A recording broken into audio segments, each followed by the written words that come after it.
오늘 3부는 우리 여름 수련회를 이제 이 시간으로 마치기 위해서 우리 청소년부가 같이 참석하고 있습니다. 우리 너무너무 귀한 우리 청소년들을 축복하는 마음으로 크게 박수하겠습니다. 네. 어저께 영유치부 여름생활교를 봐도 우리 청년부 선생님들이 너무 프로페셔널하게 잘 섬겨주셨고요. 또 청소년부도 섬길 때 우리 청년 선생님들 정말 너무너무 잘 섬겨주셨어요. 우리 저기 선생님들 너무 멋있죠? 네. 그래. 네. 우리 이번에 청소년들이 되게 은혜를 많이 받고 왔습니다. 왜 3박 4일 안 하고 4박 5일 해도 됐는데 왜 2박 3일 했냐고 이렇게 항의가 아주 많았습니다. 이제 이번에 우리 저기 이상하게 남자 개주가 금메달 딴 거 아시죠? 우리 지금 청소년부가 은혜 많이 받고 바톤을 여러분들한테 딱 넘겨주려고 하니까 우리 또 청년부도 다 가서 풍성한 시간 또 은혜 시간 가지게 되기를 기대합니다. 할렐루야. 네, 오늘은 사무엘하 9장 7절 8절 말씀으로 우리 여름 수련의 마지막 말씀 나누려고 합니다. 사무엘하 9장 7절 8절 우리 한 목소리로 읽도록 하겠습니다. 누가 대답해서 시리가 자, 같이 한번 읽겠습니다. 시작. 다윗이 그에게 이르되 무서워하지 말라. 내가 반드시 내 아버지 요나단으로 말미암아 내게 은총을 베풀리라. 내가 내 할아버지 사울의 모든 밭을 다 내게로 도로 주겠고 또 너는 항상 내 상에서 떡을 먹을지니라 하니 그가 절하여 이르되 이 종이 무엇이기에 왕께서 죽은 개 같은 나를 돌아보시나이까 하니라. 이번 수련회에서 우리 청소년들에게 나눈 중요한 내용은 진짜 예수님을 나의 주인공으로 모시고 또 예수님이 나를 향해서 가지고 있는 꿈, 그 소명을 순종하고 나갈 때 우리 인생이 온전케 된다 이야기를 하면서 이 일을 위해서 자기 자아를 주님께서 다루시도록 자아가 깨져야 되고 무너져야 된다 그 이야기를 나누었는데요. 오늘은 내 자아가 살아서 사는 삶과 내 자아를 예수님 앞에 내려놓고 진짜 예수님이 주인공이고 예수님의 사명이 나의 사명이 된 삶이 어떤 차이가 있는지를 물어뜯는 이리와 죽은 개라는 제목으로 좀 나누려고 합니다. 이스라엘의 12지파에는 각 지파별로 깃발이 있습니다. 또 그 깃발 중에서는 동물로 이렇게 된 깃발들이 많습니다. 우리 군부대 마크가 막 호랑이도 있고 막 이런 거하고 비슷하죠. 6개가 동물로 돼 있는데요. 한번 퀴즈 내보겠습니다. 유다 지파는 어떤 동물로 돼 있을까요? 사자로 돼 있습니다. 예. 다는 성경에서 약간 적그리스도의 상징으로 좀 나오고 있습니다. 동물은 독사로 돼 있습니다. 나머지 이제 뭐 예를 들어 이사갈은 나귀로, 납달리는 암사슴으로, 므낫세는 소로 돼 있는데요. 자, 그렇다면 이 마크에 나오는 동물은 무엇이며 어떤 지파일까요? 마크를 한번 보여주시죠. 자, 이 마크입니다. 1이죠. 예. 자, 그리고 어느 지파일까요? 예, 여기 써놨네요. 베냐민. 안 보이세요? 네, 베냐민 써놨죠. 네, 베냐민 지파의 마크는 물어뜯는 1위입니다. 여러분들 1위하고 개하고 차이를 개가 개 비슷한 거 아니야 생각할 수 있는데 일단 그러니까 우리 개 중에서 큰 게 있잖아요, 그죠? 우리 개 중에 큰 개하고 늑대 큰 거하고 차이가 어느 정도 되냐면 딱 2배라고 생각하시면 됩니다. 굉장히 큽니다. 그래서 사놨고요. 자, 1위 물어뜯는 1위다 이랬는데 이 동물로 지파의 마크를 삼은 이유는 12명의 아버지인 야곱이 인생 마지막에 하나님의 마음이 들어와서 진짜 사심 없이 하나님의 마음으로 자녀들을 평가하면서 이야기했던 그 이야기에서 나오는데요. 사실 야곱은 그 라헬의 자식인 요셉과 베냐민 엄청 사랑했고 베냐민은 또 막내 아들이니까 되게 사랑스러웠을 건데요. 뭐라고 예언했냐고 하면 창세기 49장 27절 한번 볼까요? 같이 한번 읽도록 하겠습니다. 시작. 베냐민은 물어 뜯는 일이라. 아침에는 빼앗은 것을 먹고 저녁에는 움킨 것을 나누려. 자기 막내 사랑하는 아들을 물어뜯는 일이라고 이야기했습니다. 아침에는 사냥감 확 사냥하고 저녁에는 그거 막 개걸스럽게 먹는 물어뜯는 일이다. 이렇게 예언을 했습니다. 이 예언대로 진짜 베냐민은요, 또 그 베냐민 지파는요, 기질이 굉장히 물어뜯는 일처럼 사나운 지파입니다. 이유가 있습니다. 보십시오. 같은 어머니 라헬에게서 태어난 요셉과 베냐민이 있는데 둘 다 아버지께 사랑을 받았지만 형제들에게 있어서 요셉은 질투와 미움의 대상이었잖아요. 하지만 베냐민은 조금 다릅니다. 별로 미워하는 분위기가 안 잡힙니다. 이유가 몇 가지 있는데요. 일단은 요셉을 너무 많이 미워하다 보니까 베냐민을 미워할 힘이 좀 없었던 것 같고요. 요셉을 미워해서 팔아넘기고 나서 약간 죄책감이 있으니까 베냐민한테 안 그랬습니다. 그보다 더 큰 이유가 하나 있는데 베냐민은 라헬이 베냐민 낳다가 죽었습니다. 이거가 형제들도 볼 때 어쨌든 이렇게 자기들 입장에서는 작은 어머니지만 어쨌든 이렇게 돌아가셨기 때문에 불쌍히 여기는 좀 마음이 있었던 것 같습니다. 보십시오. 막내 보통 버릇 없는 데다가 형들 11명이나 되는 형들 전부 다 오냐 하다 보니까 버릇 없고 당돌하고 막 자기 기분 나쁘면 막 다 뒤집는 사나운 이리 같은 그런 모습을 가지게 되었는데요. 이스라엘 역사에서 베냐민 지파가 등장하는 모습을 보면 진짜 영락없는 물어뜯는 이리의 모습이 딱 보입니다. 아주 이스라엘 역사의 가장 어두운 한 페이지인 사사시대에 보면 이런 일이 있었습니다. 레위인이, 그러니까 성직자가 첩을 뒀습니다. 정말 말이 안 되죠.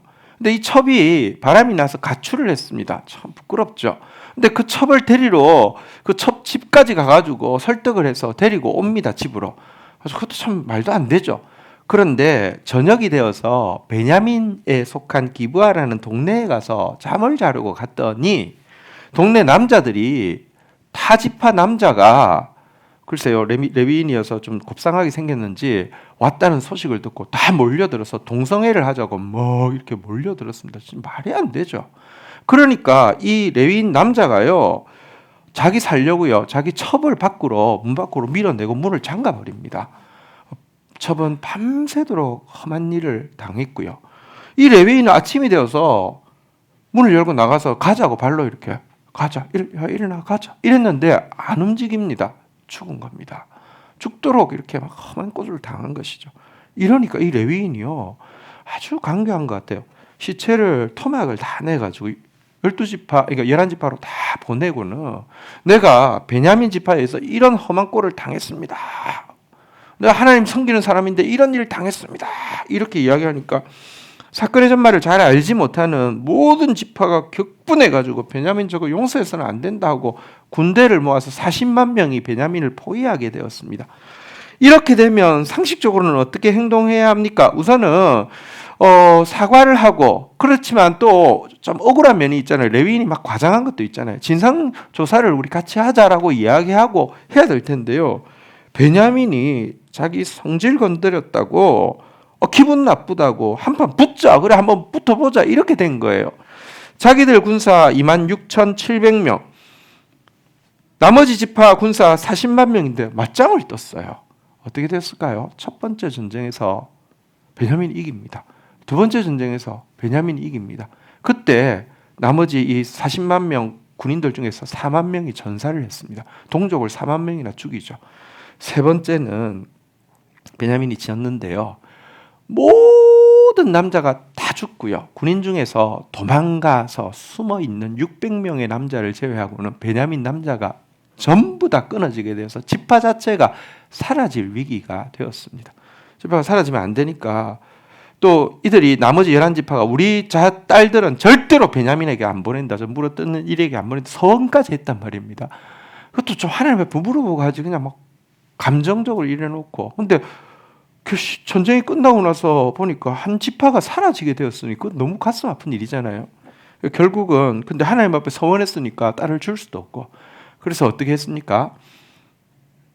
막 그 축제를 벌여서 이제 자기 각 지파에서 막 딸들이 막 이렇게 막 춤추고 막 하고 있을 때 이제 눈을 감아준 것이죠. 베냐민의 600명이 가서 이렇게 보쌈해서 와도 그거는 우리가 딸을 준 게 아니고 자기가 보쌈해서 간 거니까 봐주자 이래가지고 지파가 유지가 되는 그런 일이 있었습니다. 성경에 다 나왔는데 처음 듣는 이야기처럼 들으시네요. 네. 진짜 여러분 물어뜯는 이리의 모습이 보이죠. 근데 또 하나님은 참 긍휼이 많으세요. 우리 생각하고는 정말 다릅니다. 이 사사 시대가 지나고 이제 왕정 시대가 시작되는데 첫 왕의 이름이 누구입니까? 사울. 사울은 어느 지파입니까? 베냐민 지파예요. 그러니까 하나님의 긍휼이요. 지파 자체가 사라질 뻔한 지파에서 첫 왕이 나오게 하시는 하나님의 마음이 어떤 것인지 볼 수 있습니다. 그리고 그 첫 왕이 된 사울이 처음에는 겸손했어요. 진짜 겸손했어요. 근데 왕 딱 되자 본성이 드러나는데 물어뜯는 이리가 나타나죠. 사무엘이 전쟁을 앞두고 하나님께 제사 드리기 위해서 내가 올 테니까 기다리라고 그랬는데 1시간, 2시간을 못 견디고는 빨리 전쟁 가야 되는데 해야 되는데 군사들은 다 도망가는데 선지자는 안 오고 내가 왕이니까 하고 자기가 제사를 드리게 되죠. 이때 사무엘이 와서는요 그의 교만에 대해서 책망하면서 하나님이 당신 떠나셨다고 하고 자기도 떠나려고 하니까 겉옷을 붙잡았습니다. 하나님 떠나셨는지 안 떠났는지 모르겠지만 백성들이 지금 보고 있는데 이런 식으로 가면 내가 위신이 어떻게 되냐고 나랑 같이 가서 하나님 앞에 제사 드려줘야 된다고 이렇게 이야기합니다. 엘리 지금 네.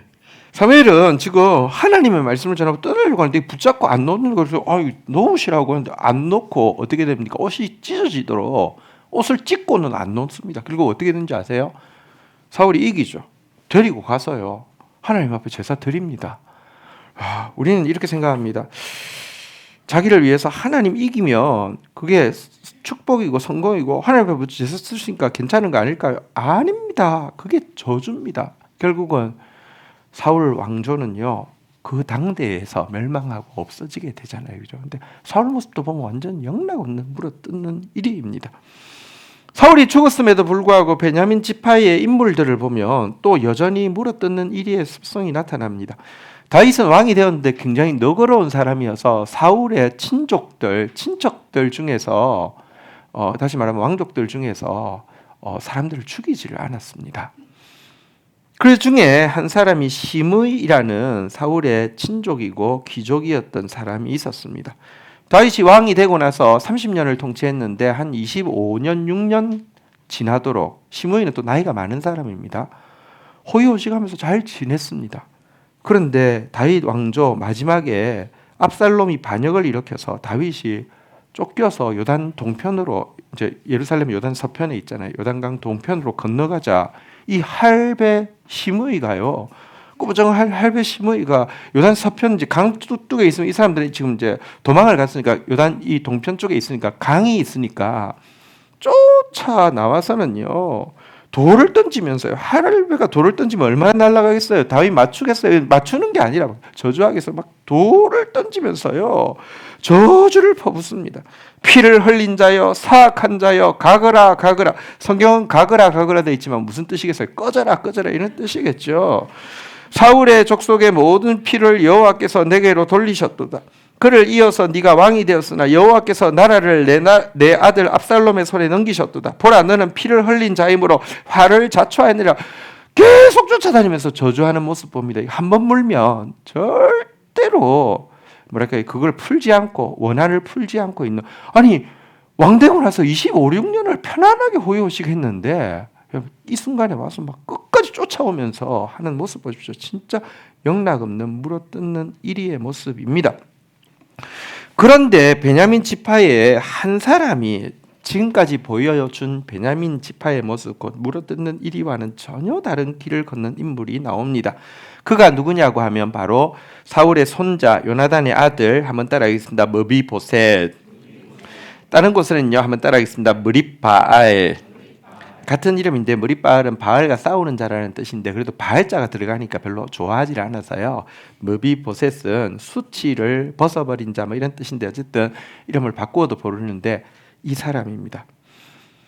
여러분 사실 이 므비보셋은 슬픔을 가지고 있습니다. 사울 왕 이 죽고 요나단도 함께 전사한 소식을 듣고는 유모가 이제 곧 블레셋이 닥치면 왕자부터 죽일 테니까 이 어린 젖먹이를 살리고 싶은 마음으로 급하게 도망치다가 아이를 떨어뜨리는 바람에 양쪽 다리를 제대로 쓸 수 없는 장애를 가지게 되었습니다.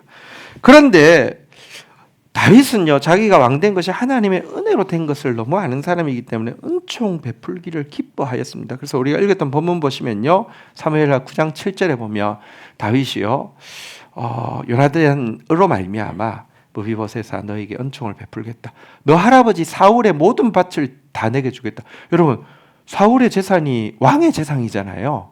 얼마나 많아요. 왕조가 바뀌면 그 재산이 자기 왕조의 통치 자금이 됩니다. 근데 다 돌려줍니다. 엄청난 재산을 돌려줍니다. 뿐만 아니라 너는 왕자들의 한 명처럼 내 상에서 같이 떡을 먹자. 이렇게 은혜를 베풀었습니다. 이때 무비보셋이 했던 말이 오늘 주제 구절입니다. 8절 다시 한번 읽어볼까요? 시작. 그가 절하여 이르되 이 종이 무엇이기에 왕께서 죽은 개 같은 나를 돌아보시나이까 하니라. 엎드려서 나는 죽은 개 같은 존재인데 어떻게 저 같은 자를 돌아보십니까? 이렇게 이야기했는데 별 큰 의미 없이 읽을 수 있습니다. 지금은 살아야 되니까 본성을 이렇게 숨기고 입에 발린 말로 저는 죽은 개 같은 자입니다. 이렇게 고백할 수 있습니다. 근데 실제 이 고백이 무비보셋의 진짜 고백이었습니다. 그는 정말 죽은 게, 다시 말하면 자아가 완전히 죽은 사람입니다. 이거를 잘 보여주는 이야기, 아니 이 이야기가 아니면 이것을 증명할 수 없는 이야기가 나옵니다. 다윗이 아까 압살롬 반역이 일어나서 요단강을 건넜을 때 시므이가 쫓아오면서 막 돌 던지면서 저주하고 요단강이 이렇게 흐르며 쫓아다니면서 계속 저주하고 이런 일이 있었어요. 이 할배 진짜 보통 아니다, 그죠? 그런데 여러분, 요단강을 건넜을 때 소수의 사람들이 다윗을 끝까지 충성된 사람들이 다윗과 함께 했는데 무비보셋이 안 온 거예요. 그런데 대신에 이 사울 왕의 모든 재산을 이렇게 무비보셋은 장애도 있고 어리니까 관리하라고 세운 신하가 시바라는 사람이 있는데 나쁜 놈이에요, 이 사람은. 그죠? 이름도 그렇고. 근데 얘가 대신 나온 거예요. 그런데 정말 그 물품들, 딱 그 정말 지금 피난 생활할 때 필요한 물품들 있잖아요. 건포도 같은, 그러니까 다시 말하면 비상시 이렇게 계속 두고 먹을 수 있는 이런 거 잔뜩 챙겨 나와서, 그래서 다윗 왕이 경황이 없지만 물어보죠. 너 주인의 아들은 어디 있느냐? 그러니까 사울 왕의 재산을 관리하니까 너 주인 사울 왕의 그러니까 그 손주인 그 무비보셋 어디 있냐 하니까 이렇게 이야기합니다. 예루살렘에 있는데 그가 말하기를 이스라엘 족속이 오늘 내 아버지의 나라를 내게로 돌리리이다 하나이다. 와, 반역이 일어나니까 이제 내가 다시 왕이 돼, 뭐 이렇게 하고 있다고 이야기를 한 겁니다. 그러자 다윗이 뭐라고 이야기했습니까? 무비보셋에게 있는 것이 다 네 것이니라. 시바가 완전히 땡 잡았어요. 모든 재산이 자기께 된 것입니다. 그런데 하나님이 또 은혜를 베푸셔서 다윗이 노년의 압살롬 반역을 겪었지만 여러분 결국은 나라를 되찾게 하고 예루살렘으로 황궁하게 하셨죠. 그런데 황궁했을 때 무비보셋이 그제서야 나옵니다. 보자마자 역정을 내면서 다윗이 이야기합니다. 무비보셋이여, 네가 어찌하여 나와 함께 가지 아니하였더냐? 그러자 무비보셋이 대답합니다. 내 주 왕이여, 왕의 종인 나는 다리를 절므로 내 나귀의 안장을 찌워 그 위에 타고 왕과 함께 가려 하였더니 내 종이 나를 속이고, 보십시오. 자기는 장애가 있기 때문에 두 다리를 못 쓰니까 나귀에 안장을 채우고 올려줘서 이렇게 해주지 않으면 안 되는데, 종이 시바가 막 부탁을 해도 뭐 딴 핑계 막 이렇게 하더니 종인 나를 내 주 왕께 모함하였나이다. 내 주 왕께서는 하나님의 사자와 같으시니 왕의 처분대로 하옵소서. 내 아버지의 온 집이 내 주 왕 앞에서는 다만 죽은 사람이 되지 아니하였었나이까. 그러나 종을 왕의 상에서 음식 먹는 자 가운데 두셨사오니 내게 아직 무슨 공의가 있어서 다시 왕께 부르짖을 수 있사오리까. 저 사실 근데 재산 다 그 시바 끝 된다는 왕의 처분에 이의가 하나도 없습니다. 워낙 죽은 사람이고 다시 지금 와서 내가 뭐 내세울 자격이 있다고 그 재산 돌려달라고 말씀하겠습니까? 이렇게 이야기를 했음에도 불구하고 다윗이요, 이 뭐랄까요, 분노도 안 풀리고 의심도 안 사라진 것 같습니다. 왜? 심의 일도 있고요, 막 이 베냐민 것들 이것들 이래가지고요, 뭐라고 판결하냐면 이렇게 이야기합니다. 네가 어찌하여 또 네 일을 말하느냐. 그러니까 온 게 재산 돌려달라고 왔다고 탁 산정하고는요, 너는 시바와 밭을 나누라. 너 알아서 그냥 밭 나눠서 그냥 가져. 이렇게 판결을 한 것입니다. 이건 정말 충성스러운 사람에 대한 오해일 뿐만 아니라 왕이 분별력을 잃고 선악간의 일을 잘못 처리한 대표적인 케이스입니다. 그런데 이 말에도 무비보셋이 뭐라고 대답하는 줄 아십니까? 내 주 왕께서 평안히 왕궁에 돌아오시게 되었으니 그로 그 전부를 차지하게 하옵소서. 저는 재산에 관심이 없습니다. 이제라도 왕의 얼굴을 뵙게 되어서 너무 기쁩니다 라고 고백합니다. 우리 생각에는 그 이야기 하고 나면 그래, 네가 진심이 좀 느껴진다. 그러면 네가 90 가지고 뭐 1 가지게 하라. 이런 것도 없고요. 그걸로 그냥 끝이 납니다. 다시 말하면 그냥 그렇게 뭐 시바가 이렇게 가지게 된 것이죠. 뭐 적당하게 나누라고 했으니까 뭐 그렇게 끝나게 되었죠. 여러분, 사실 성경 어디에도 이 사건을 이후에 바로잡았다는 기록이 없는 것으로 봐서 그냥 그것으로 끝난 것입니다. 사건의 전말을 알고 있는 우리가 이 기사를 읽을 때마다, 저는 이 기사를 읽을 때마다 속이 상해가지고요, 차라리 뭐랄까요, 무비보셋이 그 순간만큼은 심의처럼 변해가지고 물어뜯는 이처럼 변해가지고 한 소리라도 이렇게 했으면 좀 덜 뭐랄까 비굴해 보이고 좀 더 자존심이라도 지키지 않았을까, 이런 생각이 들 정도로 답답한 마음의 기사가 있습니다. 보통은 그냥 그런 일이 있어도 하나님이 어떻게 바로 잡았는지가 나와 있는데 잘 안 나온단 말입니다. 자, 그런데 여러분 한 가지 기억해야 합니다. 다윗은 하나님께서 예수 그리스도의 상징으로 세운 인물이지만 사람은 믿을 수 없습니다. 사람은 오해할 수 있고요, 사람은 공의를 세울 수 없을지도 모릅니다. 하지만 하나님은 실수하지 않습니다. 하나님은 공의로우신 분이시고 하나님은 어리석지 않습니다. 하나님의 판단은 정확합니다. 자세히 보지 않으면 무비보셋의 이야기는 이것으로 끝나지만 성경을 자세히 보면 하나님께서 그에게 어떻게 갚아주시는지가 나오는데요. 여러분, 이스라엘의 역사를 기록한 책이 두 종류가 있습니다. 왕정기를, 그러니까 왕이 존재하는 기간을 다루고 있는 역사가 두 개가 있습니다. 한번 따라하겠습니다. 열왕기, 지금 우리 묵상하고 있죠. 역대기, 두 종류가 있습니다. 삼국사기, 삼국유사처럼 이렇게 두 종류가 있습니다. 근데 관점이 완전히 다르죠. 열왕기는 왕이 있을 때에, 왕조가 있을 때에 기록을 한 것이고요. 역대기는 왕조가 무너지고 나서 포로로 잡혀갔잖아요. 돌아와도 왕조는 없어졌습니다. 왕은 그 이후로 존재하지 않았죠. 돌아온 시기에서 과거를 돌아보면서 왕조의 기록을 쓴 게 역대기입니다. 역대기에 보면 무비보셋의 이야기가 자세히 나옵니다. 역대상 8장 34절부터 한번 볼까요? 요나단의 아들 무리발, 무비보셋이죠.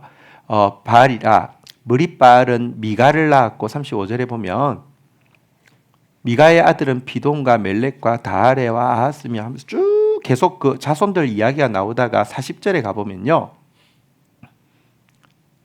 아들과 손자가 많아서 모두 150명이었더라 라고 하면서 무리발의 자손 150명 쭉 이렇게 소개하는 장면이 나옵니다. 그래 뭐 많구나 정도로 넘어갈 수 있는데요, 역대상 8장이잖아요. 역대상 9장에 가서요, 40절 41절 한번 볼까요? 제가 읽겠습니다. 요나단의 아들은 무리발이라, 무리발은 미가를 낳았고, 41절 같이 한번 읽어볼까요? 시작.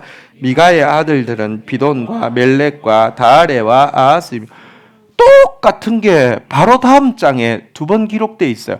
이거 실수 아닙니까? 편집하다가 뭐 잘못 복붙을 잘못한 거 아니에요? 아니에요.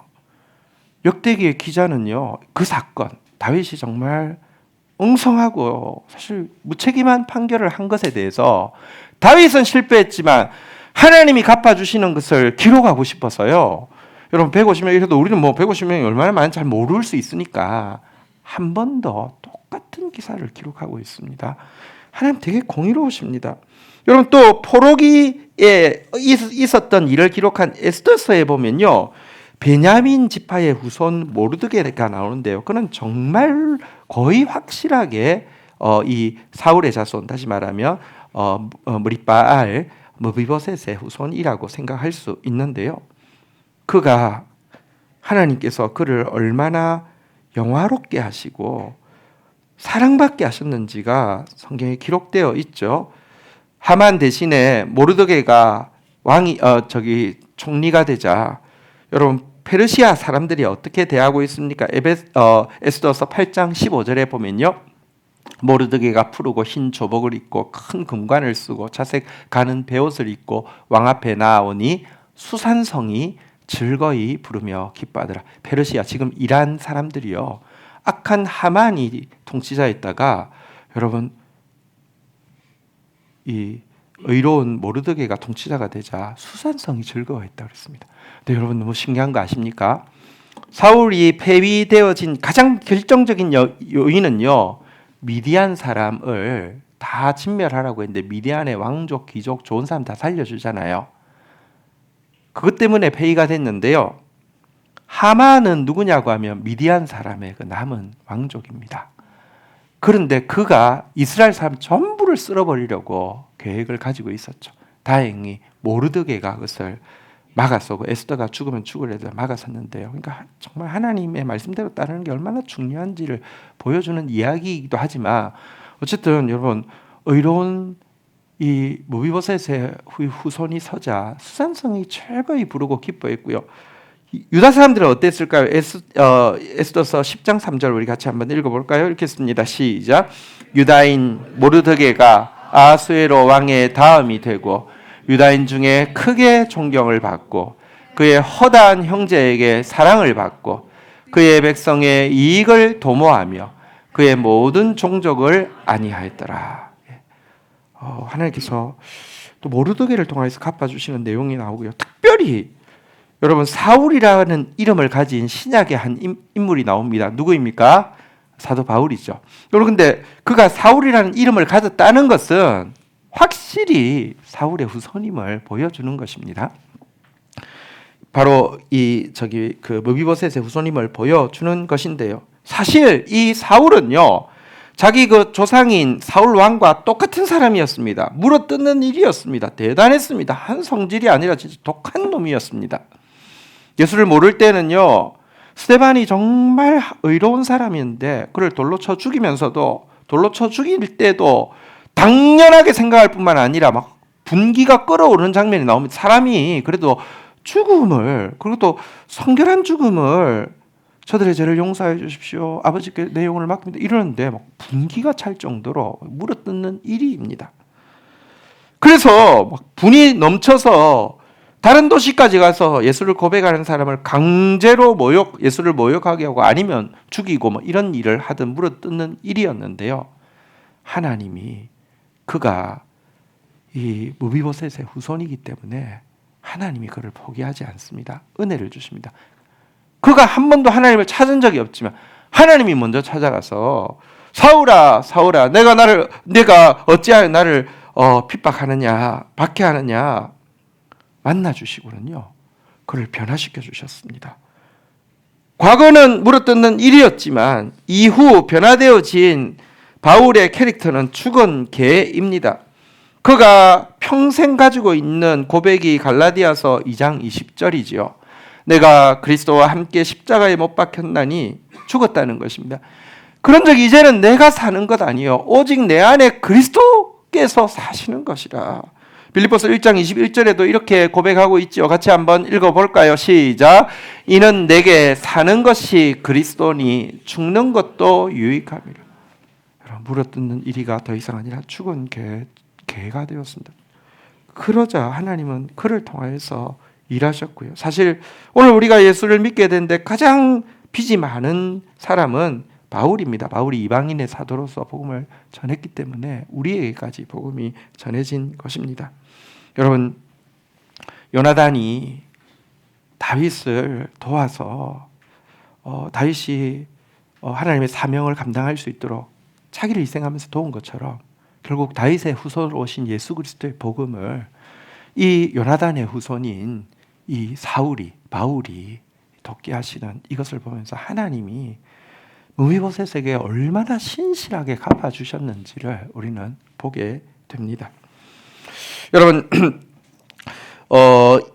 베냐민의 미래에 대해서 12지파의 미래에 대해서 아까 야곱이 예언을 했었잖아요. 그런데 이스라엘을 출애굽시킨 모세도 12지파에 대해서 예언했습니다. 그런데 야곱은 현재의 모습, 물어뜯는 일위에 대해서 예언했다고 하면 모세는 변화되어진 베냐민의 모습, 죽은 개가 되어진 베냐민의 모습에 대해서 예언했습니다. 신명기 33장 12절 한번 볼까요? 같이 한번 읽도록 하겠습니다. 시작. 베냐민에 대하여는 일렀을 때 여호와의 사랑을 입은 자는 그 곁에 안전히 살리로다. 여호와께서 그를 날이 마치도록 보호하시고 그를 자기 어깨 사이에 있게 하시리로다. 여러분, 여기 베냐민, 다시 이야기하면 왕조는 죽었지만 무비보셋이 살아남았잖아요. 그죠? 무비보셋을 보면서 그의 후손들을 보면서 한번 따라했습니다. 여호와의 사랑을 입은 자. 여호와의 사랑을 입은 자라고 하고 그 곁에 안전히 있을 것이다 읽겠습니다. 메시아가 다윗을 통해서 오시고 유다 지파를 통해서 오시는데 그 곁에 안전히 있을 것이다 그랬습니다. 신기한 일입니다.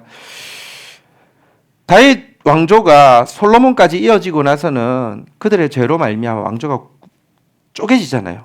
10지파와 2지파가 남습니다. 밑에는 유다 지파밖에 안 남습니다. 상식적으로 생각하면 제일 먼저 유다 지파로부터 등을 돌릴 지파는 베냐민 지파입니다. 왜냐하면 바로 직전 왕조였기 때문에.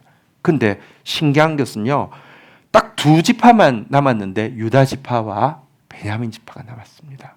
하나님께서 그 곁에 안전하게 있도록 보호해 주셨습니다. 여호와께서 그를 날이 마치도록 보호하시되 그를 어디에 있게 하셨다고요? 자기 어깨 사이. 생각해 보십시오. 퀴즈입니다. 하나님이 베냐민을 하나님의 양 어깨 사이에 두시겠다고 했는데 어깨 사이에 두시는 방법은 제가 아무리 연구해봐도 3가지밖에 없습니다. 무엇이 있을까요? 어깨 사이에 있으려면 어버도 어깨 사이에 있죠, 그죠? 어깨 사이에 또 안아도 어깨 사이고 또 한 가지 더 있습니다. 뭘까요? 예, 무등 태우는 거. 예, 그러니까 베냐민은 내가 앉든지 없든지 무등 태우든지 함께 하겠다 이렇게 약속하고 있는 내용입니다. 말씀을 정리하겠습니다. 여러분, 다 물어뜯는 1위가 되고 싶어하는 세상, 아무도 날 건드리지 못하게 내 스펙과 내 실력과 내 자리를 만들겠다는 세상에서 무비보셋의 길, 죽은 개가 되는 길은 사실은 정말 손해보는 것 같고, 아니 심지어 다윗 왕 앞에서까지 이렇게 모욕당하는 길인 것 같습니다. 하지만 무비보셋의 이야기를 조금 깊이 읽고 나서는 우리는 하나님의 말씀이 맞음을 알게 됩니다. 잠언 22장 4절은 이렇게 약속하고 있습니다. 같이 한번 읽어볼까요? 시작. 겸손과 여호와 경외함의 보상은 재물과 영광과 생명이니. 그가 죽은 개처럼 겸손하고, 사실 겸손한 게 사람 앞에서 겸손한 것이라고 하면 비굴한 거 맞습니다. 하나님을 알기 때문에, 하나님을 두려워하기 때문에 겸손하니까 하나님 보상해 주셨습니다. 재물과 영광과 생명으로 보상해 주셨습니다. 질문하겠습니다. 여러분, 지금까지 물어뜯는 이리와 죽은 개 2개 중에서 한 개만 답을 마음속으로 생각해 보십시오. 지금까지 어떤 존재로서 살아왔습니까? 물어뜯는 이리에 가깝습니까? 죽은 개에 가깝습니까? 어떤 존재가 되기 위해서 애를 써왔습니까? 물어뜯는 이리에 가깝습니까? 죽은 개에 가깝습니까? 어떤 존재가 더 힘있다고 생각하십니까? 물어뜯는 이리입니까? 죽은 개입니까? 어떤 존재가 더 복이 있다고 생각해 왔습니까? 물어뜯는 이리입니까? 죽은 개입니까? 그러나 성경은 우리에게 거꾸로 이야기합니다. 물어뜯는 이리가 아니라 죽은 개가 더 복되고 더 힘있는 사람이라고. 왜냐고 하면 그 안에는 그리스도께서 나타나시기 때문이라고 이야기합니다. 우리 옆 사람에게 마지막으로 이렇게 진심을 담아서 좀 이제 내 고백을 옆 사람에게 들을 수 있도록 이야기해 주겠습니다. 물어뜯는 이리가 아니라 죽은 개가 되겠습니다. 시작. 물어뜯는 이리가 아니라 죽은 개가 되도록 기도해 주세요. 시작. 예, 여러분 억지로 시켜서 한 거 아니죠? 자리에서 일어서 쉬겠습니다. 우리 한번 찬양하며 주님 앞에 나가도록 하겠습니다.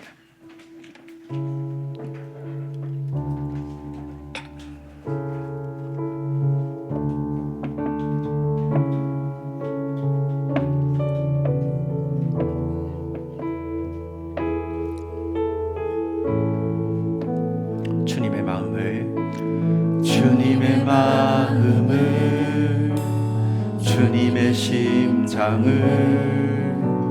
주님의 시선을 가진 자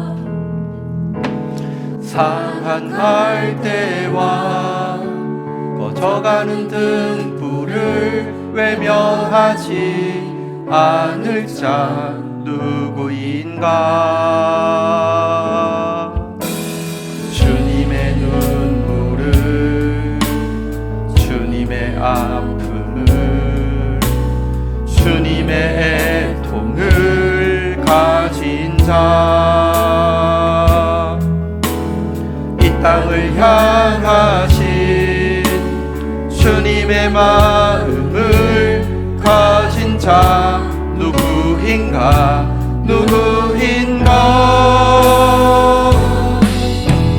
주님의 성령 부어주소서. 굳은 마음 채하시고 이 땅을 향한 주의 애끓는 마음 부사 무너진 교회 회복시키고 주 오실 길 예비하는 하나님의 사랑 그 마음 가진 자 주님의 마음에 합한 주님의 성령 부어주소서. 주님의 성령 부어주소서. 굳은 마음 채하시고 이 땅을 향한 주의 애끓는 마음 부사 무너진 교회 회복시키고 주 오실 길 예비하는 하나님의 사랑 그 마음 가진 자 주님의 마음에 합한 자로 세워주소서. 자리에 앉으시겠습니다. 이 시간 같이 기도하며 나가도록 하겠습니다. 예수님의 마음 온유하고 겸손한 마음 가짐으로 말미암아 자기에 대해서 정말 내려놓고 죽음으로 말미암아 여호와의 사랑을 입은 자 되어지고 주님께서 어깨 사이에 거하게 하시는 것으로 보호하심을 받고 재물과 영광과 생명으로 보상하시는 것을 경험하는 우리의 삶이 되어지기 원합니다. 주님 은혜를 더하여 주시옵소서. 주님 마음 가진 자 되게 하여 주옵소서. 우리 다 함께 주의 이름 고백하며 기도하며 나가도록 하겠습니다. 하나님 감사합니다.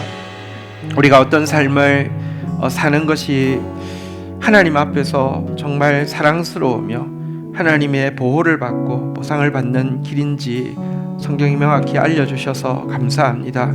온 세상이 물어뜯는 이리가 되라고 부추기고 그게 잘하는 거라고 힘 있는 거라고 복 있는 거라고 자유로운 거라고 이야기한다 할지라도 내 안에 사는 이 예수 그리스도니 나의 죽음도 유익함이라 고백하며 죽은 개처럼 겸손한 자로 여호와 경외하는 자로 살다가 하나님의 사랑을 덧입고 하나님의 보호를 경험하며 축복의 통로로서 우리 다음 세대에게 참 선하시고 공의로우신 하나님 물려주는 믿음의 부모들 되어질 수 있도록 은혜를 더하여 주시옵소서. 예수 그리스도의 이름으로 기도 올립니다. 아멘.